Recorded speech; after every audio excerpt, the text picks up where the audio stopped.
Welcome back. You're watching NewsX. I'm Uday Pratap Singh. Our big focus this hour: the Israeli army has conducted sporadic attacks at midnight in Lebanon's Beirut, which has claimed 27 lives and left 93 people wounded. They have simultaneously conducted attacks on Palestinian refugee camps deep in the north for the first time and targeted both Hezbollah and Hamas fighters as well. The IDF has confirmed the elimination of two Hamas leaders, Muhammed Hussein Ali Mahmoud, who served as Hamas's executive authority in Lebanon, and Alaa Naif Ali, responsible for conducting attacks against Israel in Lebanon. Meanwhile, the IDF has also released a video which shows the army identifying and sealing Hezbollah tunnel in Lebanon. In fact, similar to the situation in Gaza, the Israeli army has recovered a stockpile of weapons hidden in civilian homes in southern Lebanon. As thousands of people across the country continue to flee, the Lebanese Prime Minister has put pressure on Israel for a ceasefire. Well, the big question, of course, remains on when a de-escalation will happen, or will it? Joining us at this point is Anil Triguniat, former diplomat. We also have Major General Sudhakarji, defense expert, live with us. Dr. Swasti Rao, fellow MP, IDSA, is joining us live. Gautam Mukherjee, senior journalist, is also with us on the broadcast. Gautam Mukherjee, escalation continues both in Gaza and in Lebanon by Israel. Several strikes, of course, eliminating further senior officials of the Hezbollah group and the Hamas group. What do you make of this escalation in the conflict? I don't think Israel has any choice, Uday, because if it, goes in for a ceasefire, like many people are asking, then the Hezbollah will come back in full force. They are, far from licked. They've lost some leadership. They will regroup. And even in Gaza, it's not over until you actually break the back of the Hamas. The Houthis are similarly being pounded by the Americans on behalf of, if you like, almost everybody in the world, including Israel. This is also a good time for Israel to take it to the logical conclusion, even with Iran, because you've got a lame duck presidency in the United States. And the opportunity to take it all the way into Iran will probably not come back unless, Israel acts. So while the Western allies are getting restive, we on our part are also very concerned. If I were Israel, I would take the fight right into Iran as well. Uday. Yes, let me in fact quickly also take that across to Ambassador Triguniat. Ambassador Triguniat, which way, according to you, is the conflict headed, with these fresh escalations, of course, indicating that obviously the concentration of the fighting now is shifting, although not completely, but pretty significantly to Lebanon and Beirut? Well, it is not going to end so soon, that is for sure, for the simple reason that earlier there were reports that both on the Lebanon front between Hezbollah and Israel and between Hamas and Israel, the deal was nearly agreed to. And this is precisely what Netanyahu did not want.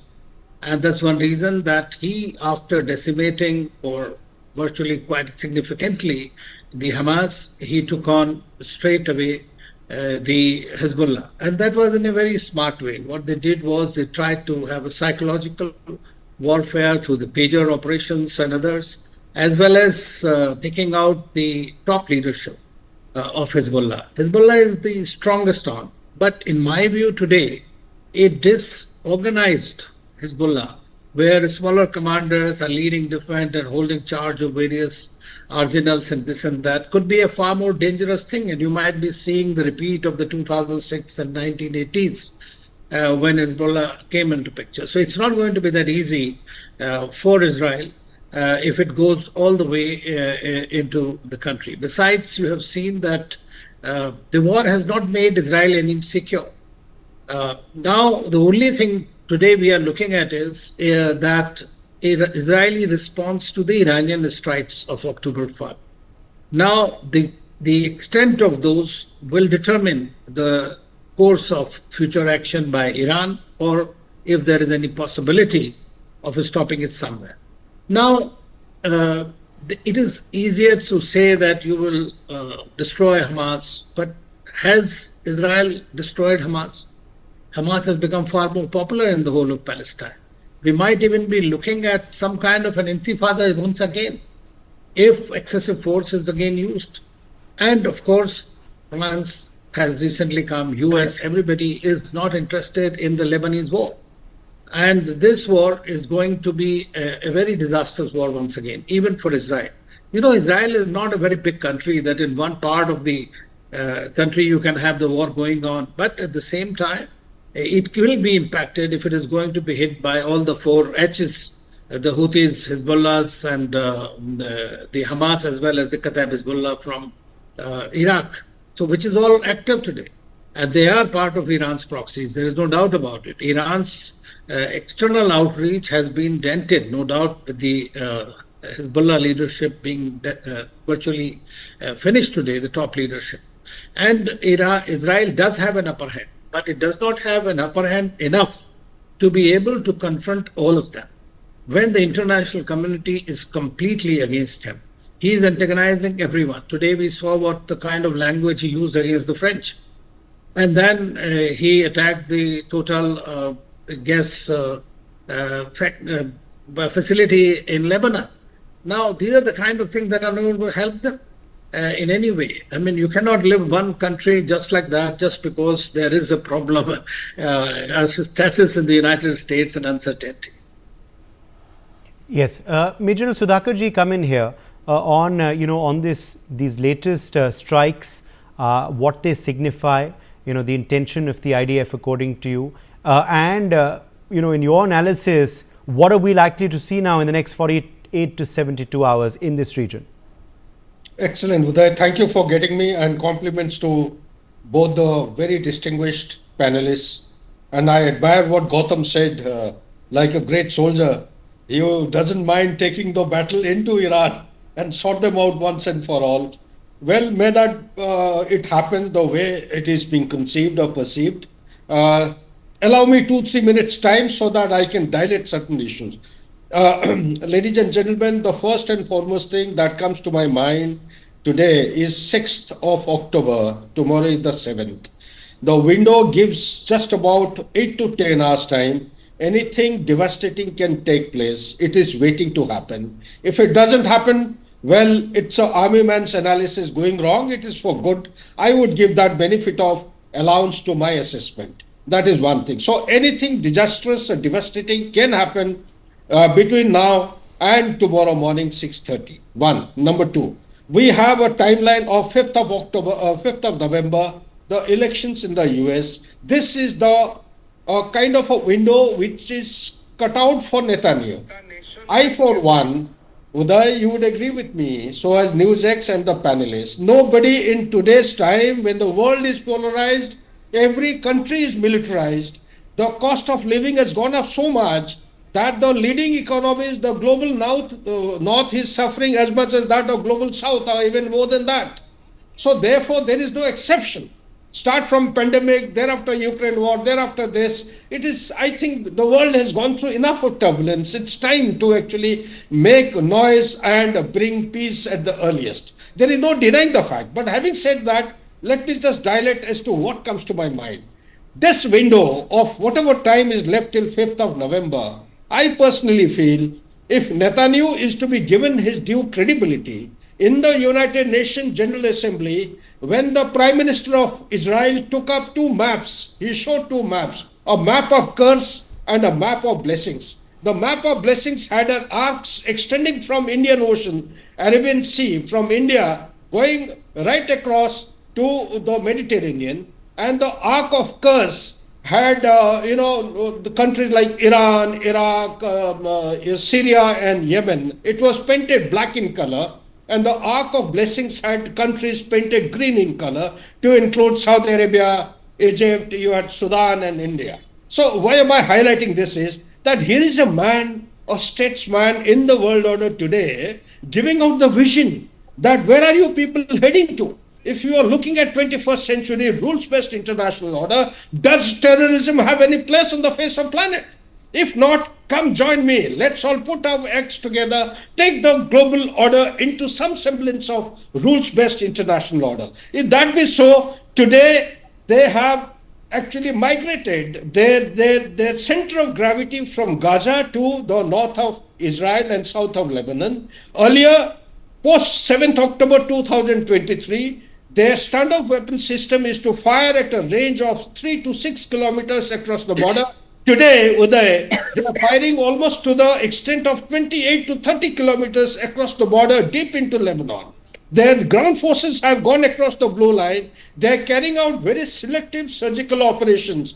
And their targets they're looking at are the launch pads, are the launching sites. They're decimating, they're devastating, they're destroying everything. The concept of Israel military operation is driven by the old saying of mow the grass. They know that once they mow the grass, subsequently they have to revisit and again continue to mow and call it as maintenance of the mowing the grass. So similar exercise has to go in. But after this, I fear, Uday, that there are targets which are actually lurking at, they're showing the ugly face, be it in the Syria or Iraqi militia, or you talk about the Houthis in Yemen, or you talk about the Iran. When you talk about Iran, it is at a distance of 1800 to 2100 kilometers. So maybe, in my opinion, while the immediate threat to the peaceful existence of the people of Israel would be these militias and the terrorist organizations who have galvanized themselves, and they would be posing a very serious and real threat to the existence of Israel, the long-term threat continues to be Iran. Therefore, when they have to tackle Iran, in my opinion, perhaps the leadership that matters, the upper rung, the middle and the lower rung, the way they have tackled the Hezbollah may be a kind of a template they may adhere to. They will be assassinating the leadership, or they would carry out some kind of a neutralization activity at the 4 different nuclear laboratories in Iran itself in order to render them ineffective, or they would be going for the oil rigs. They have very, very important oil rigs. Each one has got serious implications and ramifications. But when it comes to the oil rig, which most probably as a military mind which is working, perhaps Netanyahu would be going in for the oil rig, then he would be inviting disaster not for himself, but he will be bringing in USA, UAE, Saudi Arabia into the fray, into the battlefield. That would actually call out as a World War III breaking out in the Middle East, which will be disastrous. Plus, Iran would be choking the Strait of Hormuz, where 31% of the oil gas is actually passing through from Persian Gulf to the Indian Ocean and further to the East and Asia Pacific. Therefore, things should be going out of hand if we do not contain and stop them right now. The best way to do is the peace talks are already on at Qatar. I am told that the top leadership of Iran has already reached. The foreign ministers of GCC countries are being consulted. China is playing some track-to kind of a diplomacy with relevant stakeholders. And also, I am told that behind the door diplomatic efforts are on between France, USA and Israel to bring some kind of a ceasefire at the earliest. Whether it will see the light of the day or not, it's anybody's guess. But I would actually admire and implement what my colleague, my co-panelist Gautam has articulated. I don't mind getting into Iran and sorting out things once and for all. Back to you, Uday. All right, let me take that to Dr. Swasti Rao. Dr. Swasti Rao, which direction is this conflict now headed in? Do you believe de-escalation will be possible at all in the near future, or is that a distant dream currently? Right. Thank you for your question, Uday, and thank you for having me on your show. Well, a couple of things, right? I think we need to somewhere make a distinction between what is happening, what is possible, and what probably Israel could be desiring, right? So we have to create a distinction between what is desirable and what is achievable. So the first thing is that, yes, I think Iran, it is very clear, anybody that knows the region and anybody knows the larger geopolitics around the region knows that Iran and Israel have avoided direct confrontation. For many, many years, they've been having this shadow war. And the shadow war has had secret sabotage, it has assassinations, and it's basically carried out by proxy, especially on the part of Iran. Now, very quickly, with respect to the escalation that you see, what is going to happen next? There are usually two things that everybody talks about, and if you go through the kind of discussions that you've been having right now, I mean, today with other panelists, I think everybody is saying that there are basically two targets. One is Iran's oil industry and the other is the nuclear facilities. Can there be attacks on Iran's oil facilities? Yes, very much possible. The oil facilities are not all, equal to each other. There are certain that are in charge of more oil production than others, and one could see a kind of an attack on some of those. I do not rule that out. But will that be on, like the previous panelist was saying, completely choking the trade from the Strait of Hormuz? I do not see that happening, because let's remember that last 2 months alone, right, whether ever since this has happened, we have seen a kind of a jump in oil prices, and I do not see an all-out attack on Iran's oil facilities, which is really, I don't think it is on the table, and this could actually turn the international support away from Israel. So I think Israel is mindful of that. So a kind of an attack is not ruled out. I mean, I'm just reiterating, but not on the main oil facilities. That's one part. On the nuclear facilities, I do not buy it. There are several nuclear facilities spread over, across Iran. The Democrats, as you see, Joe Biden has also said that we do not really want that. That kind of escalation is not on the table. And now a much more logical question to ask, Uday, is that how will Iran actually carry out this long distance attack? If it does, the distance between Israel and Iran is several thousand miles. So do they have the capabilities? Yes, they have certain capabilities. Will they really go after it? I'm not very sure. And that is the reason why I say that, yes, on the one hand, I do not rule out certain attacks on some oil facilities, not all, but I think what Israel is going to be doing is that they are going to go after the proxies, because it's the proxies that actually are the real headache: Hezbollah, Houthis, and Hamas. And these are the three outfits that Israel will try its best to weaken, even if not destroy completely, because we all understand that a complete destruction of Hamas, a complete eradication of Hezbollah or Houthis probably is easier said than done, because it's also the thought, it's also the radicalization, it's also a lot of other things.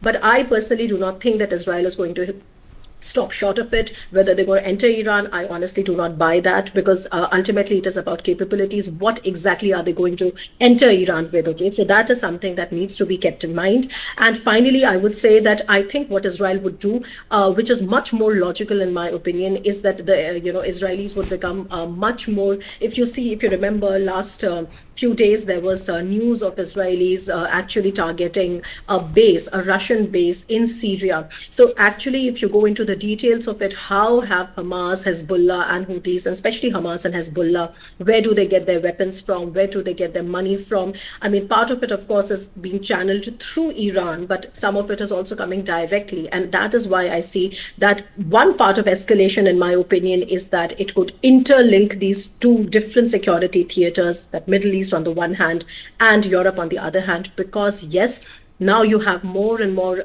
work coming up, more and more evidence of how Hamas has had access to Russian origin weapons and technology. There is especially the Russian-built, Cornet anti-tank missiles and all of that. Similarly, then you may have heard of this cryptocurrency network that has been working to basically finance these outfits. And Israel, if you look into the reading, the writing and everything which is coming out from the region, now they are going after Garantex. So I think the point that I'm trying to reiterate is that yes, Israel is not going to stop short. I honestly do not see that there would be any ceasefire right now. I will also try to bring in the point that was made about France and Macron. I think as long as Iran is weakening these proxies, okay, that are used, as far as Israel is weakening these proxies that are being used to destabilize, Israel, I think it is perfectly in the short run in the short run, not in the long term, because long term nobody wants that escalation, and everybody, if you remember, was actually looking at normalization and looking at connecting diverse geographies through something called connectivity corridors like IMEC.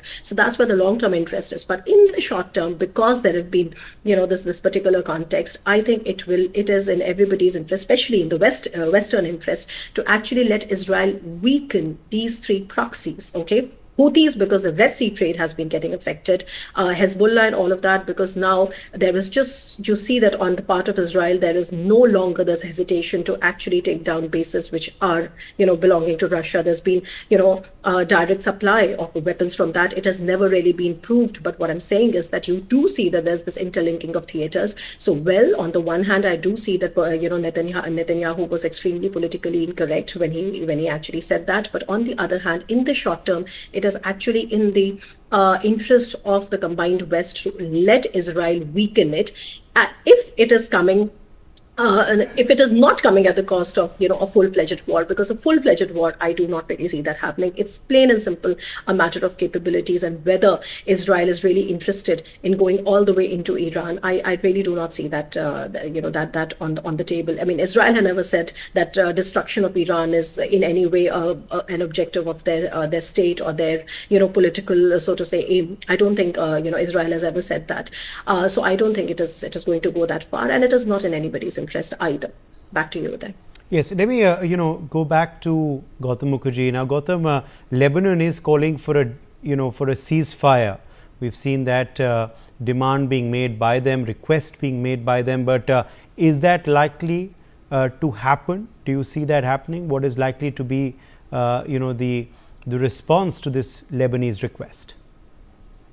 Uday, in my opinion, I don't think so. I don't think there'll be any ceasefire. Whatever now that the ground offensive has started, they will see to it that their objectives are met. The civilian population has been asked to vacate, and the Hezbollah and much of the missiles and so on are pretty far inside, away from the borders, because nowadays, as some of the other panelists have pointed out, you can fire from quite deep inside the territory and still hit practically all of Israel. So no, I think they will keep going until they meet their objectives. In addition, I think that they will not attack Iran's oil facilities, because that will annoy a lot of their allies, the various Sunni countries which are actually backing them, Saudi Arabia, UAE, and so on. So hitting their oil facilities is actually making life difficult for practically everybody. But this is a golden opportunity as far as Israel is concerned, to degrade Iran's nuclear facilities. Iran anticipates that, and they are, in fact, beefing up their security around their nuclear facilities. The nuclear option for Iran is a life and death issue for Israel, and I don't think they'll get another chance quite as clear-cut as this one. They've attacked the nuclear facilities in the past. I think they will do so now, because that has long-term benefits for Israel beyond just the various proxies. There is also some talk of trying to eliminate the present Iranian leadership, but that will be covert activity and ongoing, and not necessarily something you're going to see on a day-to-day basis going forward. Uday. All right, let's leave it at that. My thanks to our guests for joining us on this discussion. It's time for a very short break.